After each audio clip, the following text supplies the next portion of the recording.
Hello friends, তো তোমরা সবাই কেমন আছো? আজকে চলে এসেছি, ছেলের স্কুলে খেলা আছে, তো খেলতে এসছে ছেলে, তো তার সাথে আমিও এসেছি, যেহেতু আমার ছোট্ট ছেলেকে আমাকে তো নিয়ে আসতে হবে।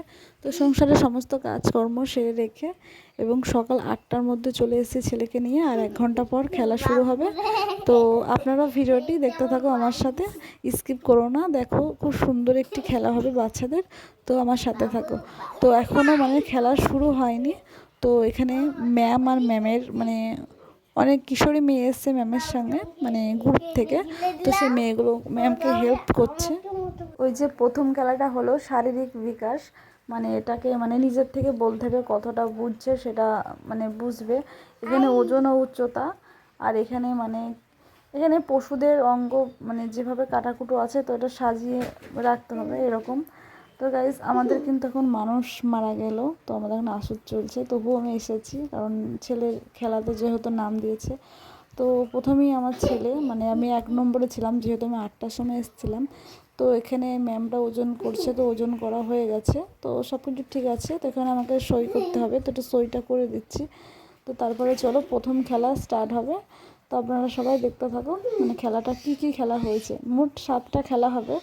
তো প্রথমেই যে এই খেলাটা ভৌতিক বিকাশ, যে খেলাটার নাম বলে, তো অতটা জানি না। তো এই খেলাটা সম্পূর্ণ আমার ছেলে পারবে, যেহেতু এটা আমার সহজ মনে হচ্ছে। তো চলো দেখা যাক ও কী করে। তো প্রথমেই ওকে আলু দিয়েছে 5টা, আলু দিয়েছে, এই আলুটাকেও সাজাতে বলছে, যে ছোট থেকে বড় পর্যন্ত সাজাতে হবে, যেমন লাইন দিয়ে, প্রথমে বড়, তারপর তার থেকে একটু ছোট, তার থেকে একটু ছোট, এরকম করে। তো যা হোক, ও উল্টো পাল্টা করে সাজিয়েছে, কিন্তু সঠিক হয়েছে, এই খেলাটাও পেরেছে। তারপরে নেক্সট খেলা দিচ্ছে, বাদাম ও মটর ও ছোলা মিক্স করা আছে, ওই 3টেকে আলাদা আলাদা করে বেছে রাখতে হবে। তো এই খেলাটা ও সম্পূর্ণ করেছে, খুব সুন্দর খেলেছে। তো আমি ভাবিনি যে এইগুলো ঠিক করে, ওই দিদিটা হয়তো বলছে ওকে, আর আমাকে থাকতে দিচ্ছে না, বলছে মাদেরকে বলা যাবে না। আর এটা হলো টেস্ট খেলা, এরপর 1 মাস পর অ্যানুয়াল খেলা হবে। তো সেখানে মাদেরকে থাকতে দেবে না, যেহেতু এখন টেস্ট আছি। তো এইটা আবার শেখাতে হবে, যেগুলো আমার বাচ্চা পারবে না, সেই খেলাটা আবার পরে আমাকে শেখাতে হবে। 1 মাস টাইম আছে হাতে, ফাইনাল খেলার আগে।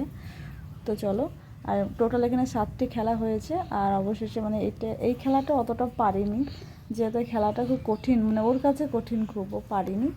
তো এই খেলাতে ও নাম্বারই খুব একটা ভালো পারিনি। তো চলো আরেকটি নেক্সট খেলা তোমাদেরকে দেখাই। আর এখানে টোটাল 7টি খেলা হয়েছে, আর সম্পূর্ণ 7টি খেলা আমি তোমাদের সঙ্গে শেয়ার করতে পারিনি, কারণ ভিডিও অনেক লম্বা হয়ে যাবে। তো কিছু কিছু খেলা তোমাদের সঙ্গে শেয়ার করেছি। তো চলো আর একটা নেক্সট খেলা তোমাদের সঙ্গে আমি দেখাই। তো ও খুব সুন্দর খেলেছিল এই খেলাটা, আর এই খেলাটা সত্যি খুব কম নাম্বার পেয়েছে। তো জানি না ফাইনালে চান্স পাবে কি। তো যদি চান্স পায়, তো ফাইনাল খেলাটা তোমাদেরকে আমি শেয়ার করব। তো ভিডিওটিকে স্কিপ করো না, সম্পূর্ণ দেখতে থাকো।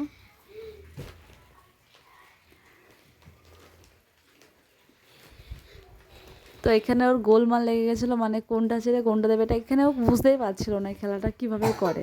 যেহেতু এই খেলাটা আমি ওকে বাড়িতে শেখাইনি, আমি নিজেই বুঝতেছিলাম না এই খেলাটা ওই কার্ডে ছিল কি। তো এখানে এই যে এই খেলাটা ছবি দেখে বলা, এটা তো ও 100ই 100 পাবে, কারণ এটা সম্পূর্ণ ও বাড়িতে প্র্যাকটিস করেছে, আর এগুলো বলতে পারে, যেহেতু বই থাকে। তো ভিডিওটি আর বেশি বড় করছি না, সবাই সুস্থ থাকুন, ভালো থাকবেন। আর আমার ছেলের খেলার ভিডিওটা কেমন লাগলো অবশ্যই জানাবেন। ধন্যবাদ সবাইকে।